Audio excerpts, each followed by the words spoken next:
இந்த வீடியோவில் egg bread toast எப்படி செய்கிறதுன்னு பார்க்கலாம். ஸோ அதுக்கு என்னென்ன இன்க்ரீடியன்ட்ஸ் வேணும்னு பார்க்கலாம். அதுக்கு வந்து பார்த்திங்கன்னா வெங்காயம், கொஞ்சம் தக்காளி, தென் கொரியாண்டர் லீஃப் எடுத்துக்கோங்க. இது ரொம்பவே ஈஸியான ரெசிபி, சீக்கிரம் செஞ்சிடலாம். ஈவினிங் ஸ்நாக்ஸாகவும் நம்ம சாப்பிடலாம், பிரேக்ஃபாஸ்ட்டுக்கும் எடுத்துகிட்டு போகலாம்.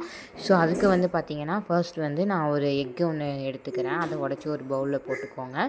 தென் அது கூட வந்து பார்த்திங்கன்னா ஆனியன், நான் பெரிய வெங்காயத்தில் ஒரு 1/4 வெங்காயம் மட்டும்தான் எடுத்துருக்கேன், கொஞ்சமாக தான் நான் செய்கிறேன். ஆனியன் ஆட் பண்ணிக்கோங்க. அதுக்கப்புறம் பார்த்திங்கன்னா டொமேட்டோ எடுத்துக்கோங்க. அதுவும் பார்த்திங்கன்னா ஒரு சின்ன தக்காளினா 1 எடுத்துக்கோங்க, பெருசுனா ஒரு 1/2 மட்டும் போட்டுக்கோங்க. அதுக்கப்புறம் கொரியாண்டர் லீஃப் வந்து இன்னுமே நீங்கள் சேர்த்திக்கலாம், நல்ல ஒரு ஃப்ளேவராக இருக்கும்.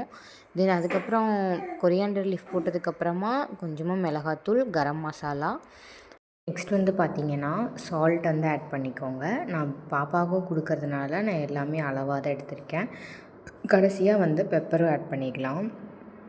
பெப்பரை ஆட் பண்ணதுக்கப்புறமா இதில் வந்து நம்ம இப்போ என்ன பண்ணணும் அப்படின்னா எக்கு வந்து எடுத்துக்கணும். ஓகேங்களா, பாயில்டு எக்கு ஒன்று எடுத்துக்கோங்க. இப்போ இதை நல்லா மிக்ஸ் பண்ணிவிட்டு பாயில்டு எக்கு ஒன்று எடுத்து இதை வந்து நல்லா வந்து சீவி இந்த மிக்ஸ் பண்ணி வச்சுருக்கோம்ல, அந்த மிக்ஸ் பண்ணதுக்குள்ளே நம்ம வந்து இதை போட்டுட்டு இது ரெண்டையும் இப்போ நல்லா மிக்ஸ் பண்ணி வச்சுக்கலாம். இவ்வளோ தான் நம்ம வந்து ரெடி பண்ணுறதுக்கு, வேறு பெருசாக எந்த வேலையுமே இருக்காது. இப்போ இதை நல்லா மிக்ஸ் பண்ணிவிட்டு நம்ம வந்து ப்ரெட்டில் ஒரு சைடு மட்டும் அப்ளை பண்ணிக்கலாம். இப்போ வந்து நான் தோசைக்கல்லை வந்து அடுப்பில் வச்சதுக்கப்புறமா ப்ரெட்டை வச்சுட்டு இதை வந்து உங்களுக்கு எவ்வளோ வேணுமோ நீங்கள் கொஞ்சமாக போட்டுக்கலாம், நிறையா போட்டுக்கலாம். அது உங்களுக்கு எப்படி வேணுமோ அதை நீங்கள் போட்டுக்கோங்க. இதை வந்து நம்ம நல்லா ப்ரெட் ஃபுல்லாக அப்ளை பண்ணிவிட்டு நல்லா 2 சைடு டோஸ்ட் பண்ணி எடுத்துக்கணும். டோஸ்ட் பண்ணி எடுத்தால் நம்மளோட egg bread toast ready. Okay, நீங்களும் இந்த ரெசிபியை கண்டிப்பாக மறக்காமல் ட்ரை பண்ணுங்கள். ரொம்ப ஈஸி அண்ட் குயிக்காக நம்ம செஞ்சிடலாம். ஸோ கண்டிப்பாக ட்ரை பண்ணிவிட்டு கமெண்ட்டில் சொல்லுங்கள்.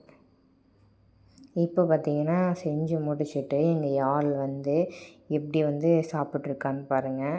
அவகிட்ட வந்து நம்மளாம் எதுவுமே ஊட்டி விடக்கூடாது, அவள் கையில் கொடுத்தா மட்டும்தான் அவள் சாப்பிடுவாள். இப்போ வந்து யாழ் வந்து கொஞ்சம் வளர்ந்துட்டாங்க, அதனால் அப்படி தான் பண்ணுவாங்க.